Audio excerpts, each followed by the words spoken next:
Hi guys and welcome po ulit sa aking YouTube channel Reg TV. And ako nga po palang yung Kuya Reg.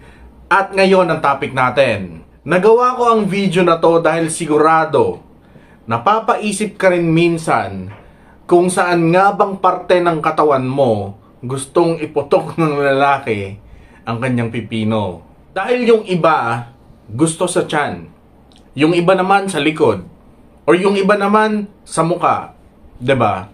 At ano ang dahilan kung bakit gustong-gusto nila sa mga parte ng katawan mo na yan? Kaya kung interesado ka, relax ka lang dyan. Dahil uumpisa na natin yan pagkatapos ng intro.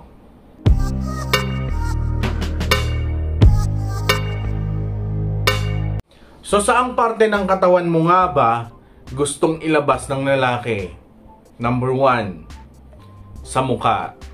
May mga lalaki na gustong-gustong nilalabas sa mukha ng babae yung kanilang malapot na milk tea. Dahil feeling nila, lalaking-lalaki sila pag ginagawa nila yan. Pero alam nyo, sa totoo lang, masyado lang kasi sila kung mag-imagine. Dahil ganyan na ganyan yung lagi nilang napapanood sa internet or sa mga pangmatandang pelikula. Oo, tama. Yan yung mga lalaki na madalas manood sa mga panlalaki na website sa internet. Madalas sila yung mga gigil na gigil, pawis na pawis. At parang hindi jowa ang tingin nila sa jowa nila pag nasa bakbakan sila. At sigurado, sila rin yung klase ng lalaki na kinikwento sa mga kaibigan nila kung paano niya nilalabas or pinapahid sa mukha ng babae ang kanyang malapot na milk tea. Pangalawa, sa likod or sa taas ng puwetan. Gustong-gusto ng mga lalaki na nilalabas sa may likod. Dito na banda. O kaya dito sa mga pisngi-pisngi na yan. Dahil kitang-kita niya yung kinis at yung hugis ng katawan mo. At advantage din yun sa'yo dahil hindi mo makikita yung pangit na itsura ng boyfriend mo habang sumasabog yung bulkan niya. At may mga lalaki din kasi na gusto ng patalikod dahil ayaw lang talaga niya na makita yung pagmumukha mo. Lalo na kung hindi ka niya mahal at ginagamit ka lang niya para dyan. Or, ibang babae yung ini-imagine niya kaya yung likod mo lang gusto niyang makita. Pangatlo, sa puson or sa tiyan. Gusto ng lalaki sa may puson or sa tiyan dahil para sa lalaki, sexy din tignan yan. Dahil kitang-kita niya lahat ng magandang tanawin sa'yo. Yung magandang facial expression mo, yung dalawang papaya mo na hindi pantay, yung hugis ng katawan mo, at syempre, kung gaano kalapad, yung pechay mo. At pinapaalala niyan sa sarili niya kung gaano siya kaswerte dahil naararo ka niya. Kaya mas maraming lalaki ang gustong nilalabas yung kanilang milk tea sa may puson or tiyan nyo. Pero syempre hindi lahat ganyan. Dahil yung iba, dyan lang inabutan. Lalo na yung mga wala pang gaanong experience or first timer. Kaya kinakabahan at nagpapanik. Kaya hindi sila tumatagal.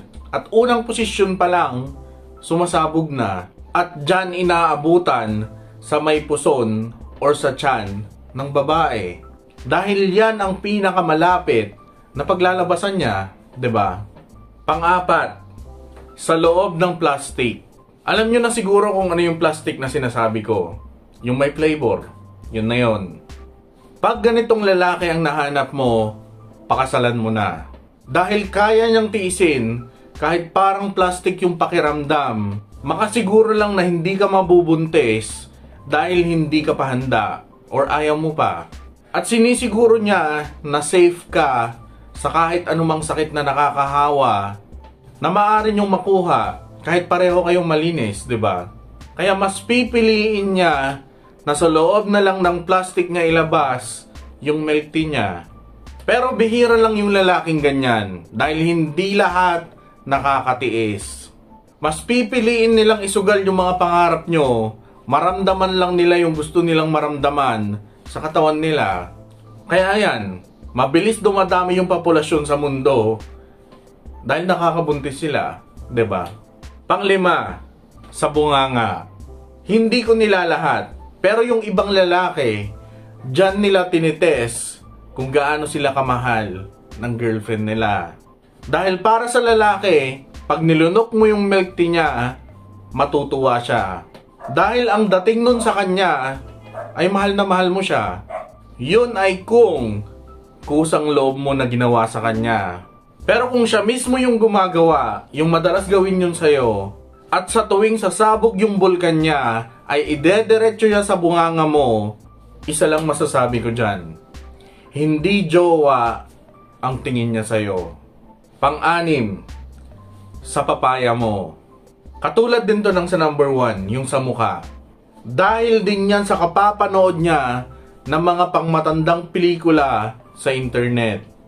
At sigurado ito rin yung mga klase ng lalaki na mahilig ipagsabi yung mga ginagawa nila sa girlfriend nila dun sa mga kaibigan nila. Pre, nilabas ko yung malapot na milk tea ko dun sa malaking papaya ni Berta. The best, pre. Yung mga ganyan. Kaya ingat sa mga lalaki na mahilig maglabas ng kanilang mga milk tea sa mukha, sa bunganga, at sa papaya mo. Number 7. Sa loob ng petchay. Siyempre, ito yung pinakagusto ng mga lalaki sa lahat. Dahil wala ka nang hihilingin pa pag nagawa mo yan sa taong mahal mo. Feeling mo sobrang mahal na mahal ka ng babae dahil nagtiwala siya na ilabas mo yung milk tea mo sa loob ng petchay niya. Pero syempre minsan hindi pa pwede, 'di ba? Dahil alam nyo na hindi pa kayo handa at may mga plano pa kayo sa buhay. Kaya ayan, naghahanap sa ibang parte ng katawan mo yung lalaki para ilabas yung milk tea nila at minsan nagugustuhan nila. Kaya ayan, inuulit-ulit nila. So yun, and shoutout po muna tayo. Shoutout kay Joey Ribuyon, Melanie Palan from Bahrain, Griel Balbuena from Riyadh, Jill Vlogs from Jensan, Jenny Balbuena from Riyadh, Mira Paratan from Qatar, Catalina Blanza from Hong Kong. So yun, maraming salamat po sa panonood and ingat kayo sa mga kayo naroon. God bless, peace, and goodbye.